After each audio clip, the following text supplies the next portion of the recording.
So hello there. आज की इस वीडियो में हम बात करने वाले हैं एंटी कोलिनर्जिक ड्रग्स के बारे में। मतलब एंटी कोलिनर्जिक ड्रग्स क्या हैं, कैसे काम करते हैं और उनके फार्माकोलॉजिकल एक्शंस क्या हैं। ओके, इस प्लेलिस्ट की लास्ट वीडियो में हमने कोलिनर्जिक ड्रग्स के बारे में बात की थी और ये वीडियो उस प्लेलिस्ट का सेकंड एपिसोड है। तो चलिए देखते हैं एंटी कोलिनर्जिक ड्रग्स के बारे में, लेकिन इंट्रो के बाद।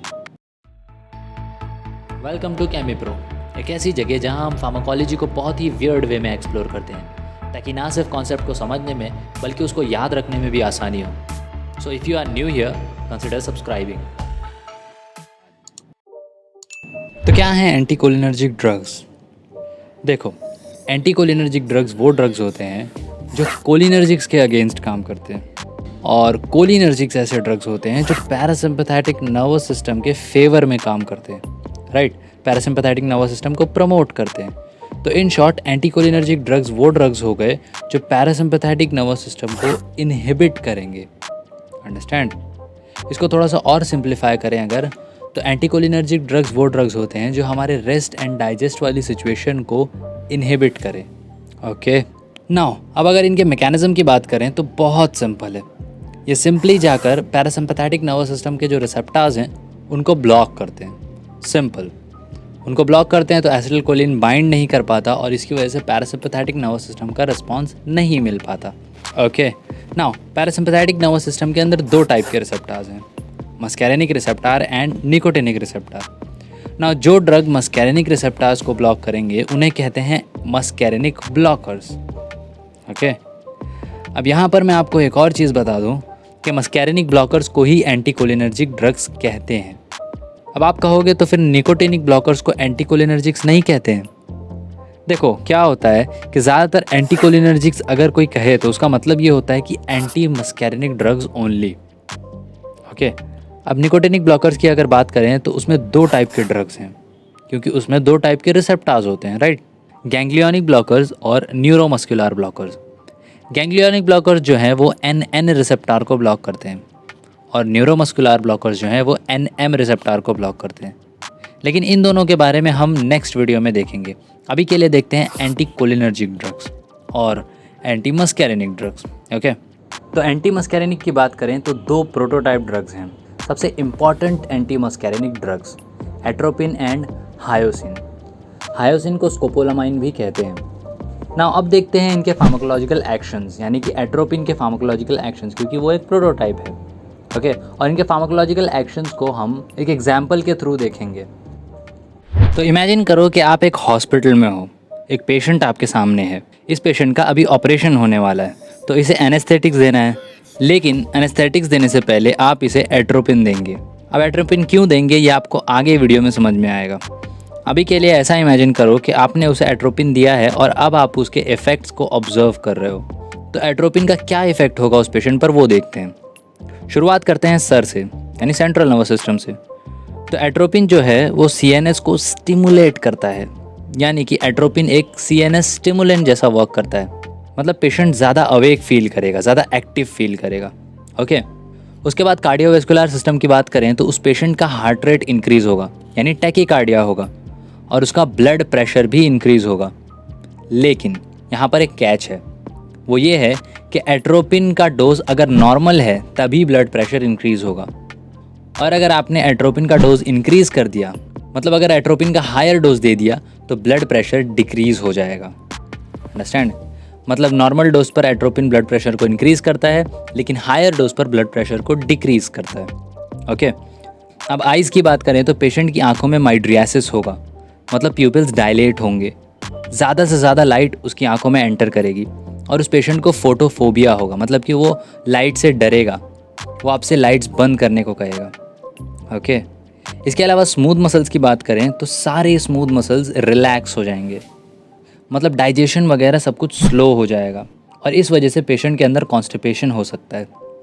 इसके अलावा उस पेशेंट का मुंह सूखने लगेगा, क्योंकि सारे ग्लैंड्स का सिक्रीशन बंद हो जाएगा। जितने भी ग्लैंड्स हैं, जैसे कि salivary gland, lacrimal gland, sweat gland वगैरह, सारे ग्लैंड्स का सिक्रीशन स्लो हो जाएगा। तो इसी वजह से उसका मुंह सूखने लग जाएगा, बात करने में तकलीफ होगी उसे। अंडरस्टूड? इसके अलावा एट्रोपिन हल्का सा एनेस्थीसिया भी प्रोड्यूस करता है आँखों में।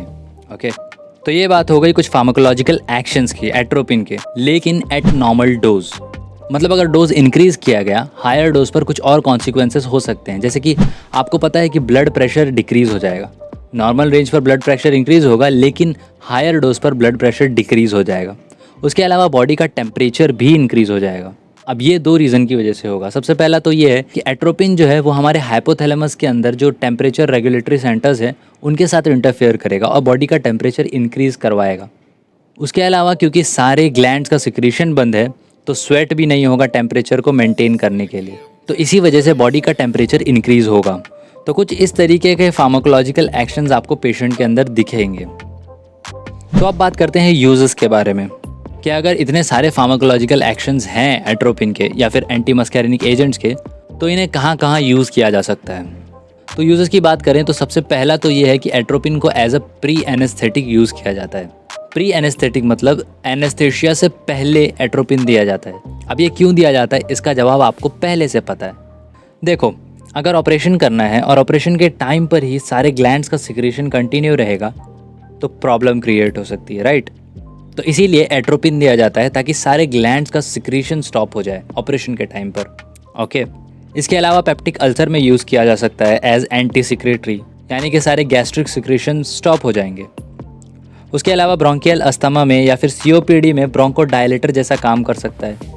वैसे इसका इतना ज़्यादा इफेक्ट तो नहीं है, लेकिन एड्रेनर्जिक ड्रग्स के साथ अगर मिला के दिया जाए तो एड्रेनर्जिक ड्रग्स का इफेक्ट बढ़ जाता है। उसके अलावा आंखों के डायग्नोसिस के लिए इसका बहुत अच्छे तरीके से यूज़ किया जाता है एज माइड्रियाटिक्स। उसके अलावा काफ़ी सारे आंखों के डिजीज़ के ट्रीटमेंट में यूज़ किया जा सकता है, जैसे कि केराटाइटिस या फिर कॉर्नियल अल्सर वगैरह। उसके अलावा पार्किंसन के ट्रेमर को कम करने के लिए इसका यूज़ किया जाता है। उसके अलावा मोशन सिकनेस के लिए हायोसिन का इस्तेमाल किया जा सकता है और मशरूम पॉइजनिंग में एट्रोपिन का इस्तेमाल किया जा सकता है। ओके, तो ये सारी बातें हो गई यूजेस की। साइड इफ़ेक्ट्स की बात करें तो बात करने में तकलीफ़ होगी क्योंकि सलाइवा नहीं होगा ज़्यादा। फीवर हो सकता है, कॉन्स्टिपेशन हो सकता है, मिक्चुरेशन में डिफ़िकल्टी हो सकती है, photophobia, blurred near vision, hypotension, weak and rapid pulse, ये सारी चीज़ें हो सकती हैं। उसके अलावा अगर हाई डोज दिया जाए एट्रोपिन का, या फिर कह सकते हैं अगर एट्रोपिन की पॉइजनिंग हो तो और भी कॉन्सिक्वेंसेस हो सकते हैं, जैसे कि ब्लड प्रेशर डिक्रीज़ हो सकता है, cardiac collapse, respiratory depression, convulsion, coma etcetera. Okay, तो ये सारी चीज़ें भी हो सकती हैं, लेकिन हायर डोज पे। ओके, तो ये हो गए साइड इफ़ेक्ट्स।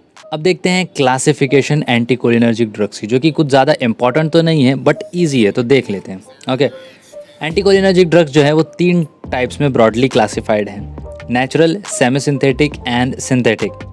नेचुरल एंटीकोलिनर्जिक्स की बात करें तो वही हमारे एट्रोपिन और हायोसिन, जो कि नेचुरली ऑब्टेन होते हैं। सेमी सिंथेटिक की बात करें तो नेचुरल से डिराइव किए गए जो भी कंपाउंड्स रहेंगे वो सेमी सिंथेटिक में रहेंगे, जैसे कि homatropine, atropine methonitrate and hyoscine butyl bromide. Synthetic compound की बात करें तो बहुत सारे ड्रग्स हैं, जैसे कि साइक्लोपेंटोलेट, ट्रोपिकामाइड, प्रोपैंथलीन एक्सेट्रा। अंडरस्टैंड। अब इसके बाद भी अगर एंटीकोलिनर्जिक्स में आपको कोई डाउट है तो फिक्र मत कीजिए, उसका भी सोल्यूशन है हमारे पास। ये लेफ्ट वाली वीडियो आपका पैरासिम्पैथेटिक नर्वस सिस्टम का सारा डाउट क्लियर कर देगी और ये राइट वाली वीडियो आपको कोलिनर्जिक ड्रग्स के बारे में बताएगी। और मैं मिलूँगा आपसे नेक्स्ट वीडियो में। Thank you so much.